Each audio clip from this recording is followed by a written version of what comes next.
My name is Anna, and for most of my adult life, I've been defined by two simple roles: wife and mother. To my son, Ethan, I've always been mom, the steady hand guiding him through scraped knees, school projects, and now the cusp of adulthood. He turned 18 last month, and with every inch of his broad-shouldered frame and every spark of restless ambition in his eyes, I see a young man ready to step into a world that still terrifies me. His father, David, has been my partner for more than 20 years. To neighbors, friends, even our families, we are the dependable couple, the ones who laugh easily at backyard barbecues, who never miss a soccer game, who seem to know instinctively how to move in sync. People tell us we're lucky, and in many ways we are. But luck has its shadows, and appearances are only ever part of the truth. When Ethan was still a child, too young to remember, I broke something sacred. I betrayed David. For a brief and foolish season, I stepped outside our marriage. It was not love, not even passion, but rather a desperate attempt to feel seen when I felt invisible in my own home. It ended quickly, but the guilt never left. It followed me into every family photo, every holiday, every late-night conversation where I nodded and smiled and pretended the foundation beneath us was solid. David never knew. Ethan never suspected. I buried the secret beneath routines, letting years pile on top of it until it almost felt like it belonged to another life. Almost. But secrets don't die just because we starve them. They wait. They linger in the quiet moments when Ethan says, "I hope I find a love like you and Dad someday." Or when David squeezes my hand during dinner, and I force myself to squeeze back. Now Ethan is preparing to leave for college, stepping into his own future with wide-eyed certainty. And I, his mother, his model of strength and honesty, am crumbling inside. Because I know that one day, the truth may find its way to him, and the image he carries of me will fracture. That fear gnaws at me more than the memory of the affair itself. Not the shame of what I did to David, but the dread of what my son will think of me when he discovers the woman behind the title of Mom. On the night it all began to unravel, we sat together at the kitchen table, just the two of us.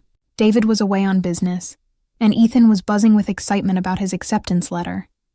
We laughed, we shared stories, and for a moment, I let myself believe the life I had built on silence was enough. Then Ethan asked a question that pierced straight through the walls I had spent years constructing. "Mom, what's the biggest mistake you've ever made?" And I knew, even before I opened my mouth, that nothing would ever be the same again. The question hung in the air like smoke, curling into every corner of the kitchen. Ethan's eyes sparkled with curiosity, expecting a light-hearted confession. Something harmless, maybe even funny. He leaned forward slightly, chin resting on his hand, waiting. My fork hovered above my plate, untouched. For a heartbeat, I thought about lying. I could tell him about the time I locked myself out of the car at the grocery store, or the day I dropped an entire birthday cake before the party even started. Those were safe mistakes, the kind that mothers are allowed to laugh about. But my son's gaze lingered on me, searching, and I felt the air grow heavier. He didn't want a safe answer. He wanted truth. The real answer swelled inside me, pressing against my ribcage, demanding to be spoken. I had carried it for so long, a shadow stitched to my every step, that sometimes I forgot where it ended and I began. Yet here it was, clawing its way to the surface, provoked by one simple, innocent question. I studied Ethan's face, illuminated by the soft light above the table. 18, and still so much of the boy I once cradled in my arms. His hair fell into his eyes in that careless way he refused to tame. There was a raw honesty in his expression, an openness that frightened me. He trusted me, implicitly, completely, and I wondered if, by answering, I would shatter that trust beyond repair. My chest tightened. The hum of the refrigerator grew louder, the clock on the wall ticking mercilessly. Every sound seemed amplified in the silence between us. My hands trembled as I set my fork down, unable to force a bite past the knot in my throat. "Everyone makes mistakes," I began, my voice softer than I intended. "Some are small, some aren't." Ethan tilted his head, curiosity deepening. "So what's yours?" His question was a knife, clean and precise, cutting straight to the heart of what I had avoided for nearly 2 decades. I could feel the words gathering, desperate to escape. "I betrayed your father." The phrase pulsed in my mind, heavy, undeniable. But as quickly as it rose, fear shoved it back down. What if telling him destroyed not only his trust in me, but in love itself? What if he carried my failure into his own future relationships, believing that betrayal was inevitable? Was my honesty a gift or a curse? I forced a steady breath, my palms flat against the cool wood of the table. Ethan's eyes searched mine, unblinking, waiting for an answer that could never be simple. The truth hovered at the edge of my lips. My entire body ached with the need to release it. Yet, in that moment, I hesitated, and in my hesitation, I realized something terrifying. There was no going back. Whether I spoke the truth or cloaked it in another lie, the balance of our relationship had already shifted. I tried to steady my breathing, but my chest rose and fell too quickly, betraying me. Ethan noticed. He always noticed, his brow furrowed, his lips pressing into a thin line of concern. "Mom?" His voice was gentle, but it carried weight. "You don't have to tell me if you don't want to. I thought it might be nice to hear something real." Something real. The words tightened around my heart like a noose. He deserved real, yet real was dangerous. I swallowed hard, tasting the dryness in my throat. "Ethan," I said slowly, "some mistakes aren't stories you laugh about later. Some change everything." His eyes widened slightly. He leaned back in his chair, but he didn't look away. If anything, his gaze sharpened, anchoring me in place. "So you've made one of those?" I nodded barely. My fingers traced the edge of my napkin, folding it and unfolding it with nervous precision.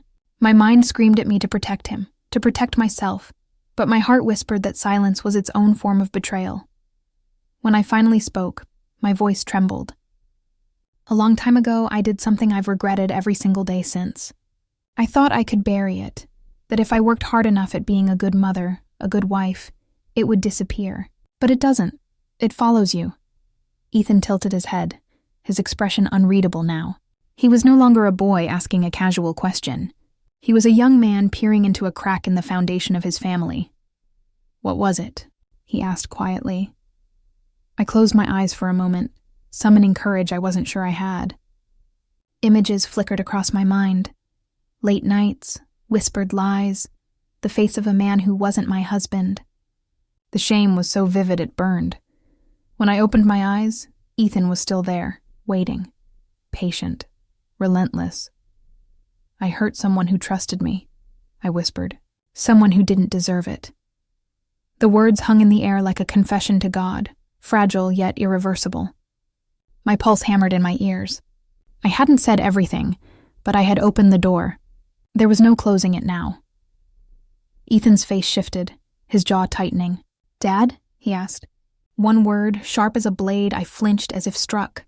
Silence pressed in again, thick and suffocating. I wanted to reach for him, to tell him I was still his mother, still the woman who had read him bedtime stories and kissed his scraped knees. But in that moment, I was only the woman who had just cracked the truth wide open. I forced myself to meet his eyes, though every instinct urged me to look away. My lips parted, but no sound came. And in the quiet that followed, I realized the question had shifted. It was no longer will I tell him, it was how much will he forgive. The air between us seemed charged, like the pause before a storm breaks.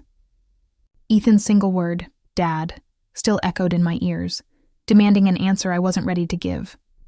My throat ached from the pressure of unspoken truths, yet I knew silence was its own form of cruelty. "Yes," I whispered at last, my voice breaking. "It was your father I betrayed." The confession landed like glass shattering on stone.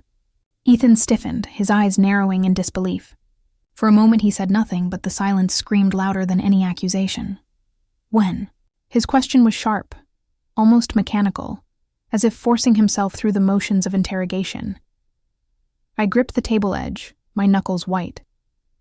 "Years ago. Before you were old enough to notice. It wasn't long, but it was enough to..." My words faltered. Enough to break what should never have been broken. Ethan pushed back his chair, the legs screeching against the floor.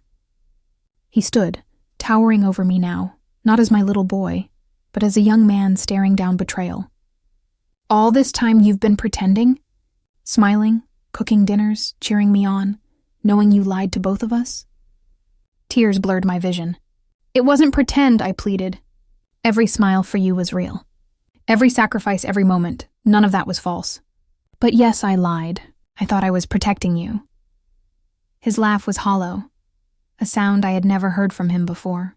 Protecting me, or protecting yourself? The question pierced straight through me. I wanted to protest, to cling to the image of myself as a mother shielding her child from pain. But deep down I knew the truth. It had been fear of losing everything, that had sealed my silence. I was weak, I admitted, my voice raw. And I've paid for it every day since. The guilt has been my shadow, Ethan. I never wanted you to carry it too.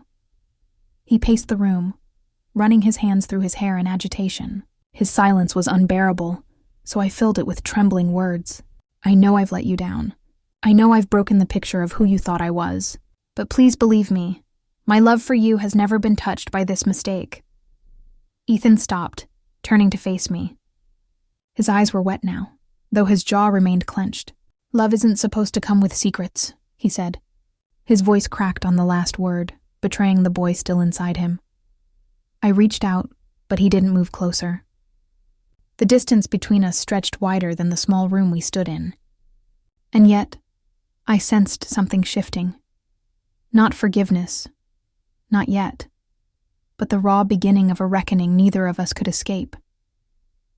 For the first time since opening my mouth, I felt strangely steady. The truth was no longer caged inside me. It stood between us, jagged and dangerous, but real. And now, only Ethan could decide what to do with it. The storm had broken, but the room was eerily still. Ethan stood with his back to me, his shoulders rising and falling with each unsteady breath. I wanted to rush forward, to cradle him like I had when he was a boy afraid of thunder. But the space between us felt sacred now, an open wound that could not be touched too soon. I don't even know who you are, he said quietly. His voice hoarse, the words cut deeper than any accusation. I clasped my hands together in my lap as if holding myself together. I'm still your mother, I murmured. Flawed, yes. Broken in ways I wish I weren't. But every day I've lived since that mistake has been about you, about giving you something better than what I gave your father. He turned then, his eyes searching mine. They were clouded with hurt, but not entirely closed. I could see the battle within him, the boy who wanted to trust me, and the young man who couldn't forget what he'd just learned. You should have told me sooner, he said. I know. My voice cracked under the weight of the admission. I thought silence would protect you, but all it did was delay the pain. That's my burden to carry, not yours. A long silence followed. He sat down again, but left a gulf of space between us. For the first time that evening, his posture slumped, not in defeat, but in exhaustion.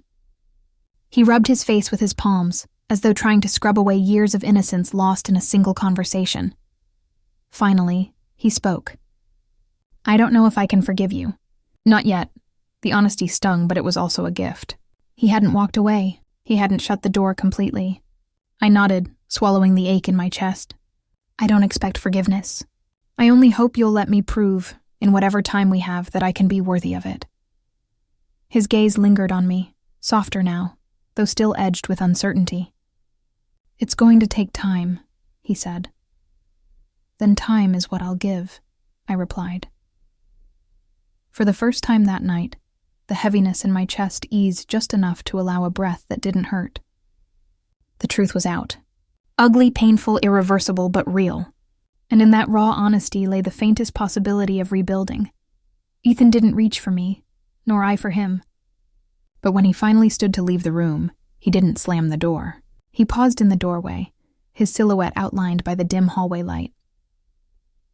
I'll see you tomorrow, he said. Those 4 words were neither forgiveness nor rejection. They were something in between, an acknowledgement that despite the fracture, our story wasn't over. When he disappeared down the hall, I sat in the quiet, letting the tears come freely. The truth had cost me the image of perfection I had clung to, but perhaps it had also given us something more fragile, more human. Tomorrow would not erase the past, but it held the possibility of a future, and for now, that was enough.